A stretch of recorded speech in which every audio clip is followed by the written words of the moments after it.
Je vais démarrer cette deuxième partie de vidéo de la machine à vapeur 2420 de LGB par parcourir avec vous ce manuel technique de LGB que j'ai trouvé, qui est intéressant, qui va montrer un certain nombre d'éléments techniques sur ces modèles qui vont de la 2010 à la 2085. Donc on a à chaque fois ici les différentes versions, à quoi elles ressemblent. Des éléments aussi plus génériques sur le fonctionnement de toutes ces machines. Voilà, première page, elle présente les différents modèles et ensuite on retombe directement en page 2 sur déjà quelques informations au niveau du moteur qui est utilisé dans ces différents modèles. Voilà, donc si vous voulez des éléments techniques liés au moteur, toutes les informations sont là.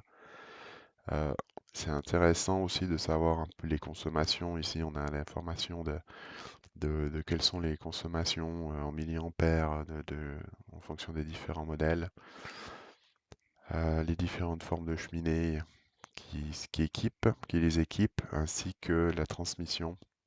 Donc sur une 2080, on a trois essieux principaux au centre, avec de chaque côté on a des essieux pour l'attelage avant et l'attelage arrière, qui sont mobiles, en tout cas pour ça.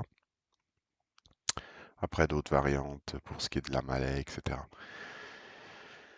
Euh, donc si je vais tout de suite aller aux éléments techniques de la 2080, alors ce qui est un peu bizarre, c'est que dans le manuel, on a d'abord les informations sur la 2085 qui est ici, puis ensuite sur la 2080. Voilà. Donc on a deux variantes, une variante D et une variante S.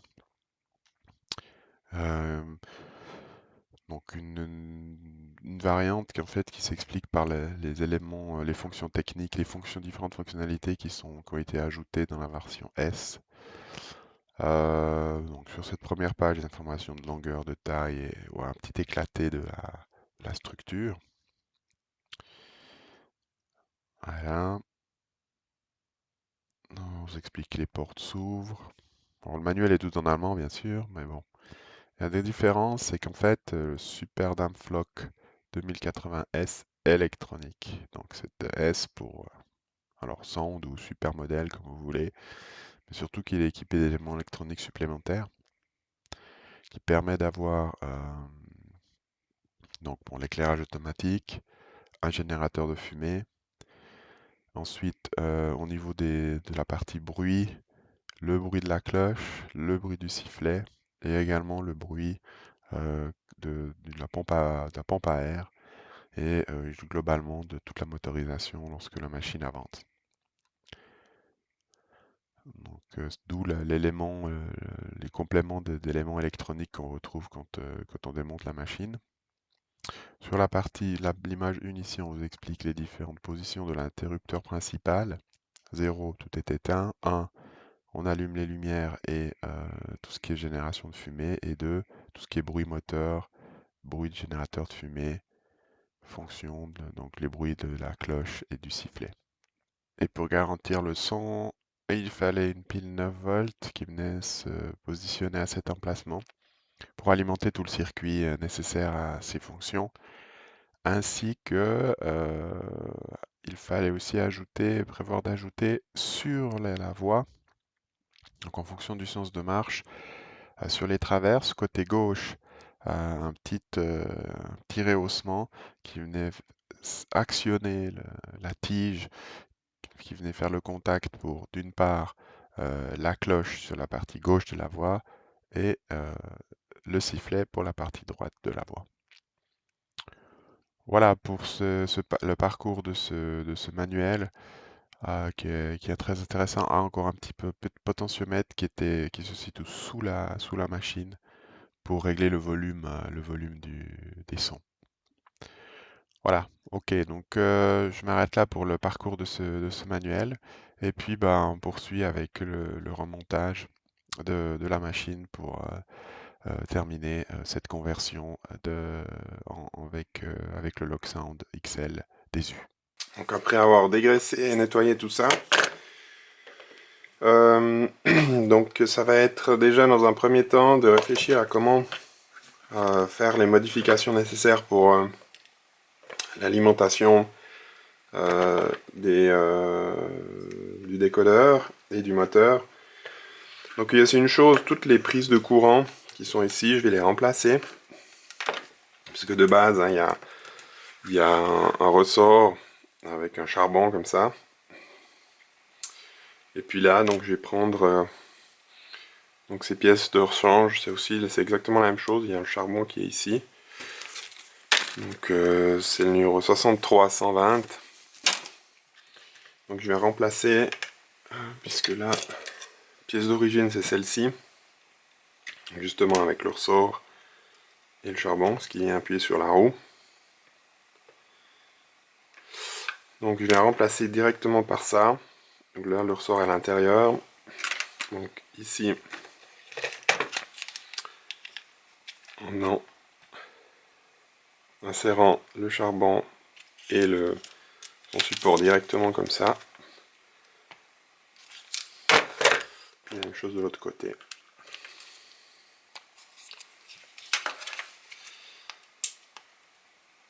Ok, la roue viendra appuyer là. Ça fera le contact. Je vais juste mettre un petit point de colle contact, de cyano, pour tenir tout ça. Pour éviter que ça bouge. Voilà.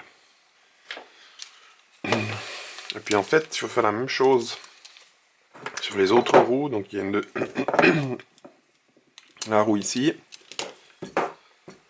Et le contact qui est pour la roue ici, là derrière. Donc là, il faut simplement enlever le tube en laiton qui est à l'intérieur.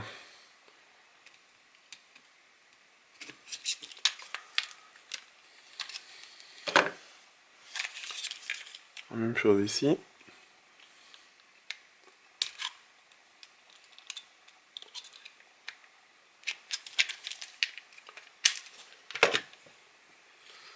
Et puis,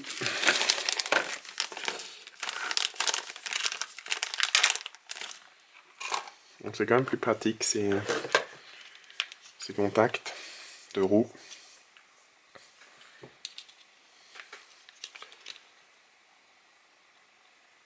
Alors les 6 contacts ont été remplacés.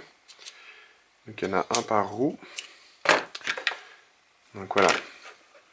Alors maintenant je vais remettre en place les différentes parties qui vont faire le prise de courant. Alors bon, je vais déjà commencer par dessouder ces parties là puisque celui-ci je l'ai remplacé.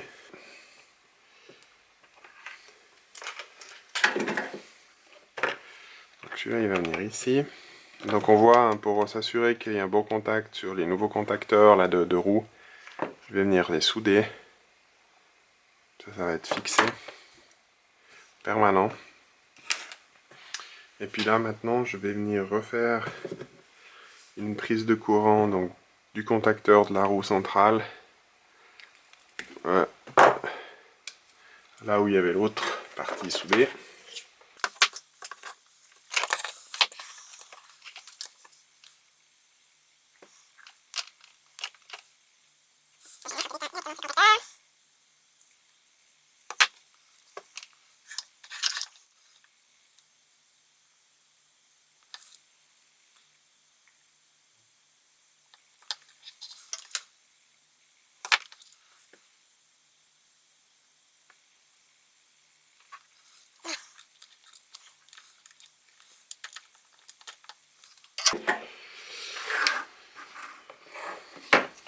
Et puis là, entre les deux, on mettra une petite isolation.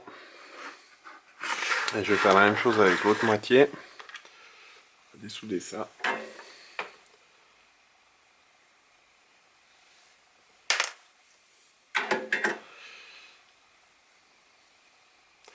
Et puis là, une petite chose, c'est que je vais couper cette patte plus haut, puisque le moteur ne va plus venir s'appuyer là-dessus, l'alimentation. Donc je vais la couper plus haut pour pouvoir ensuite faire directement une prise du moteur différemment. Donc là, je viens couper là.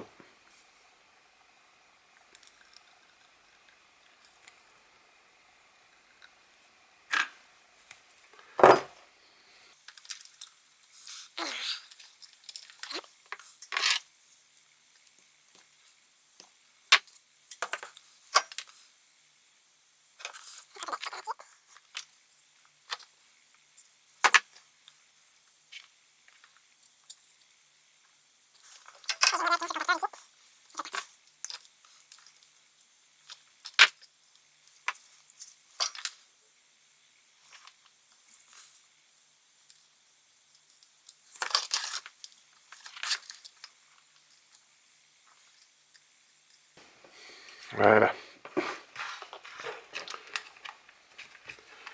Donc ce qui veut dire, c'est que tous les contacts de roue côté droit viendront alimenter cette partie-là, et tous les contacts de roue gauche viendront alimenter cette partie,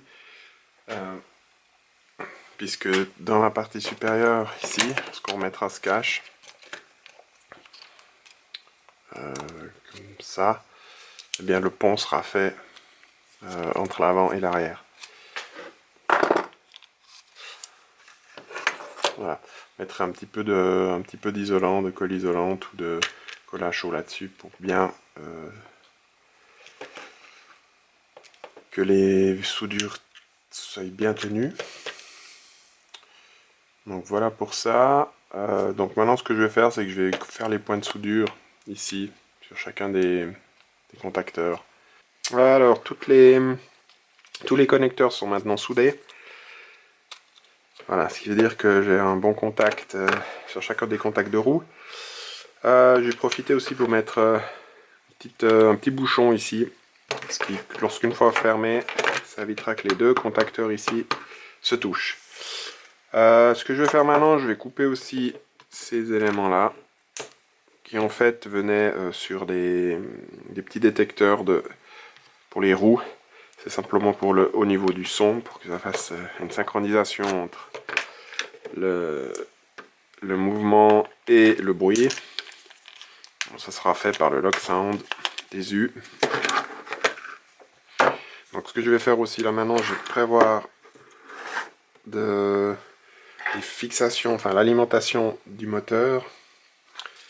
On va juste étamer un peu les pattes ici. Tac. Chose de l'autre côté.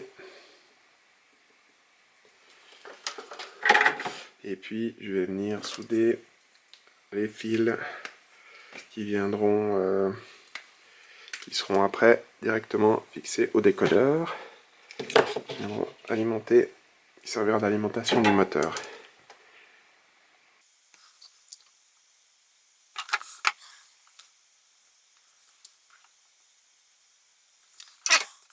Et puis ces fils, je les ferai passer à l'avant. Donc je vais faire juste un petit test. Donc maintenant, si je referme les moitiés et que je viens mettre le cache qui va venir dessus, voilà, je vais juste m'assurer que j'ai une continuité de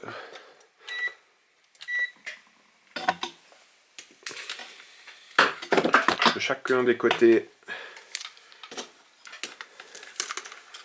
Donc en gros, ici, si j'ai jusque là,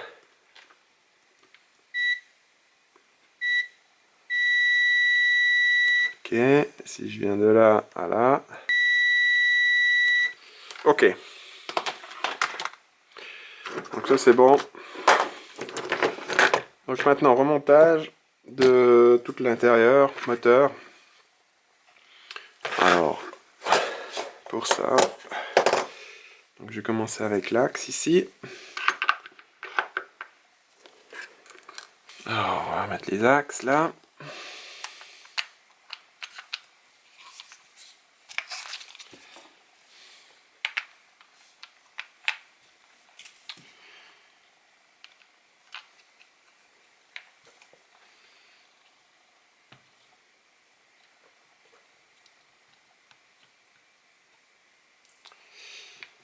Voilà.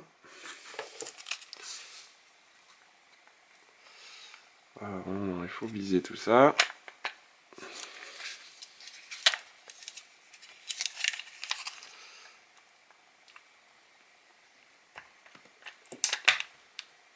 Voilà, on voit comme ça les deux contacteurs de roue ici peuvent plus se toucher.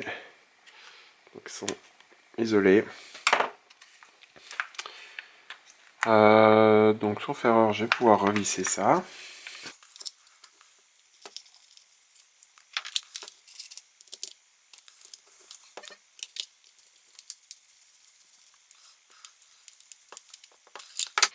Et j'ai fixé le moteur.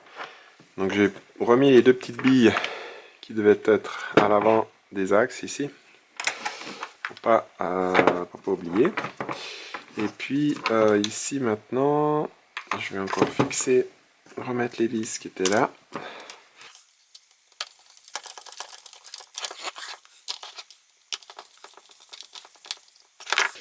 Et voilà. Donc, tout ça c'est bien en place. Je mettrai un petit peu de graisse, tout ça un petit peu plus tard. J'aurai facilement accès tout à l'heure. Bon, donc maintenant je vais remonter tout ce qui est roue. Mettre le cache dessus, ça va tenir le moteur. Ça va éviter qu'il bouge et qu'il redécale les roues. Voilà. Donc attention donc ouais, au sens, enfin à l'alignement pour les bielles. Puis là, je vais juste enlever ce bandage qui est bien assez bon dur.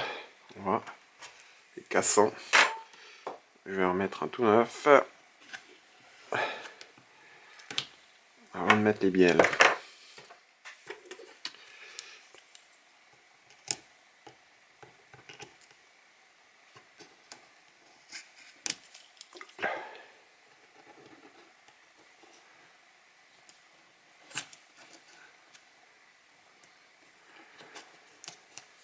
Et puis assurez-vous aussi que quand on remet les roues, que la roue qui a le bandage n'aille pas sur la partie libre ici au milieu. Alors j'ai remonté le châssis. Voilà. Donc là c'était simplement refaire ce qu'on avait fait au début. Donc remonter. Donc rien de spécial. L'embiellage. J'ai profité pour mettre un tout petit peu d'huile. Le châssis et le plomb.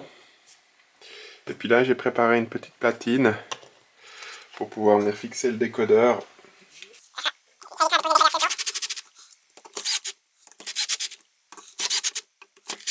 Voilà.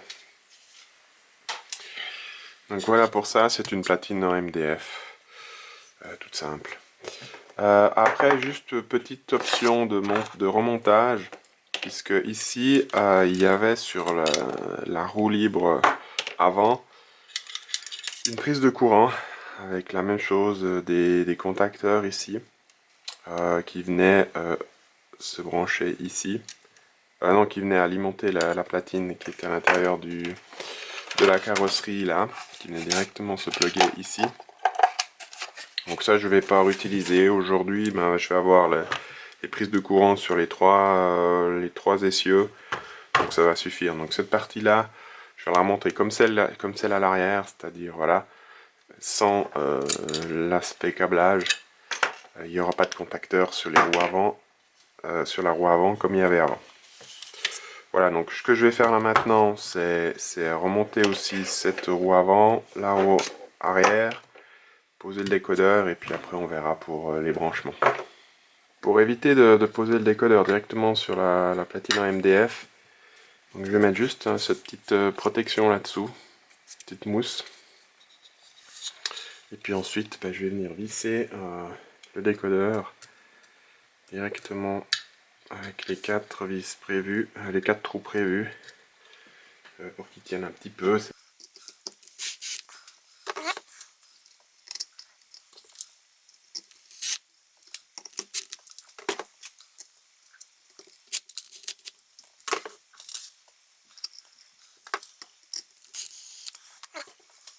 Maintenant, on va commencer à fixer les différents câbles décodeurs. Alors, je vais commencer par le moteur. Donc il y a un moteur plus, moteur moins. Alors,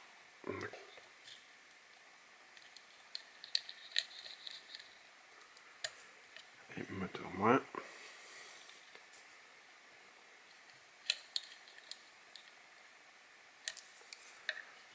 Voilà. Et puis maintenant, on va s'occuper de l'alimentation qui va provenir des rails.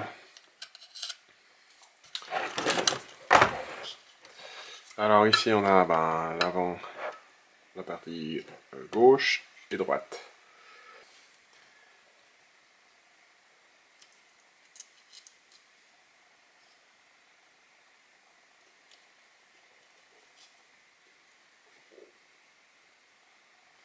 Voilà.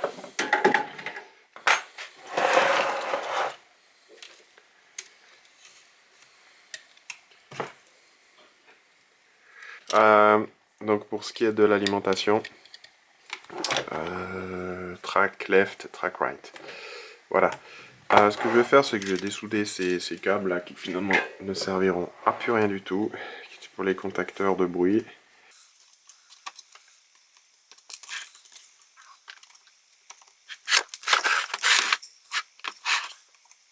Voilà.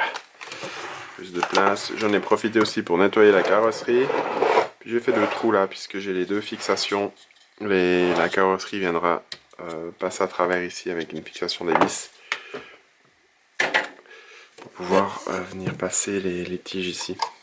Donc voilà, maintenant en termes de connexion, ce qui va se passer. Donc je vais avoir front light, rear light, donc éclairage arrière, l'avant et éclairage arrière.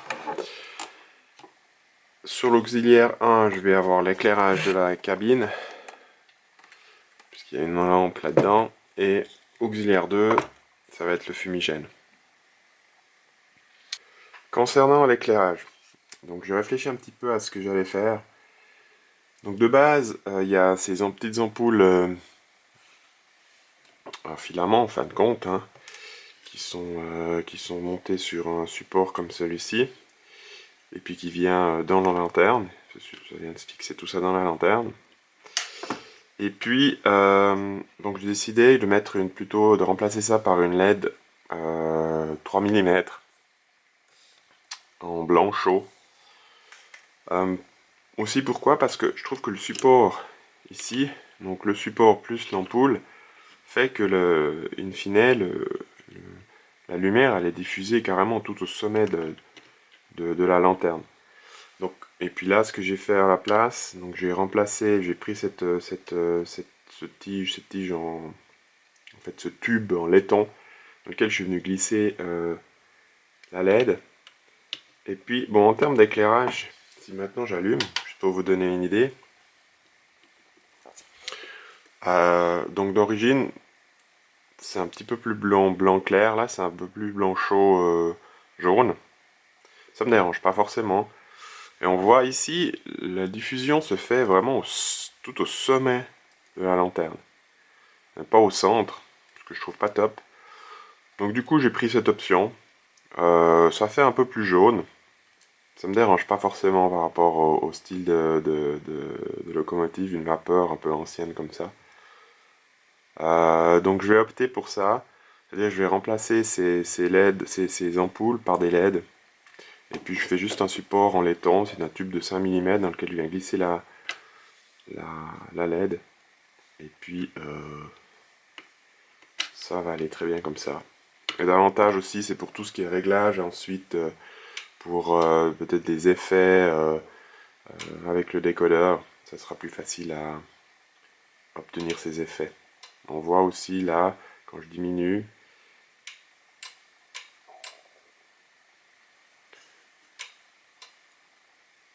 voilà. Bon.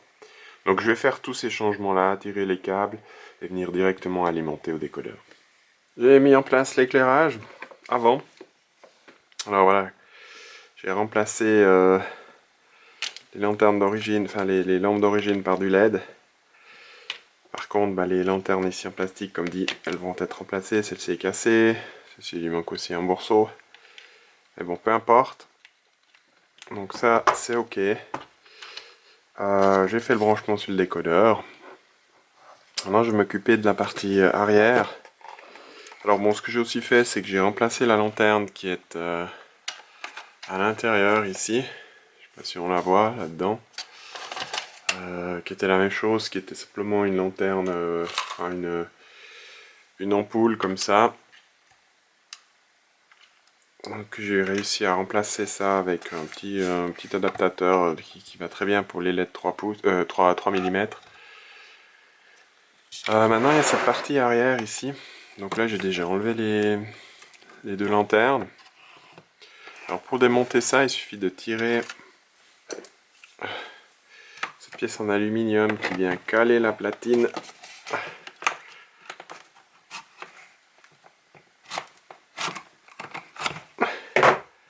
Voilà. Et du coup ça libère toute la platine sur laquelle il y a les 3 ampoules, 3 feux. Et puis ici,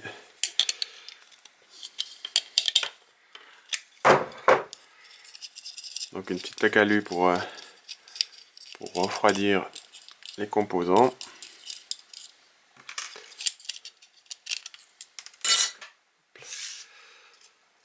Ok. Donc on voit ici, il y a 2 condensateurs. Alors celui-là a souffert, puisqu'il a légèrement explosé. Donc celui-là, en fait, qui permet de garder un petit peu de courant au cas où il n'y a plus de contact pour que les lumières restent allumées, pour éviter que ça clignote. Voilà, mais ça, la même chose, tout ça, je vais enlever, je vais pas garder, puisque je vais simplement faire passer mes LED directement ici, et puis brancher tout ça. Voilà. J'en ai terminé avec la mise en place des LED 3 mm pour l'éclairage arrière. Donc ces 3 LED, je les ai reliés tout ensemble, et puis de manière à venir les brancher directement sur le décodeur. Donc ça donne ça maintenant une fois installé. Donc j'ai monté la machine sur le stand là pour pouvoir faire quelques tests. Donc voilà, c'est du blanchot, c'est pas mal. Je trouve que ça donne bien. Et puis sur l'avant, donc la même chose, donc j'ai remplacé également la LED de la partie de la lanterne qui était sur la chaudière. Et puis là la même chose, donc si je change le sens de marche. Voilà. Donc pour tout ce qui est éclairage, c'est ok. Et puis ce qui me reste encore à brancher, ça va être le haut-parleur et puis le fumigène. Maintenant tout est branché. Haut-parleur, fumigène, lumière avant, lumière arrière. Donc voilà, je vous mets une petite vue des branchements que j'ai effectués. Je vais maintenant la remonter complètement. Donc carrosserie et puis les vis, les portes, pour ensuite faire quelques tests purement de configuration entre le son et donc la programmation ESU.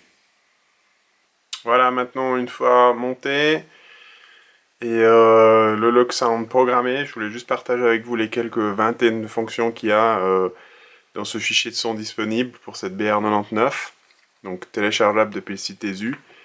Donc on a l'éclairage principal, comme on l'a déjà vu. Et puis il y a la première fonction, c'est la mise en place du son. Voilà, démarrage de l'ensemble des bruitages.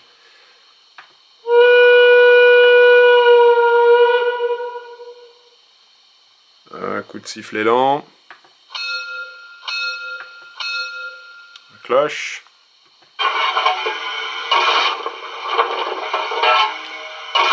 Le chargement du charbon dans la chaudière.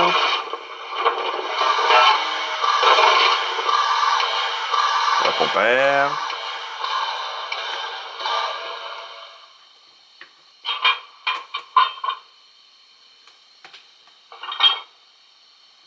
Donc là c'est tout ce qui est branchement, enfin connexion de la machine au wagon. Sanding, donc la partie sablage. Un petit sifflet court. Ah non, une annonce. Sehr verehrte Fahrgäste, bitte steigen Sie jetzt zu. Der Zug fährt Pas très réaliste, mais bon. Ça existe. Un coup de sifflet court. Valve. Une sorte de... Ok.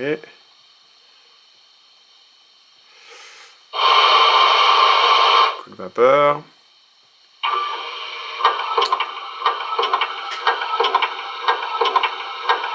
Pompe à eau. Injecteur. Ok, et puis aussi l'éclairage de la cabine. Peut-être pas forcément bien. Et puis donc au niveau du fumigène.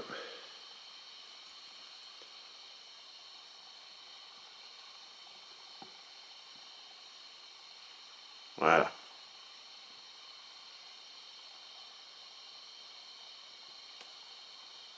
Donc maintenant si on met un peu la machine en mouvement.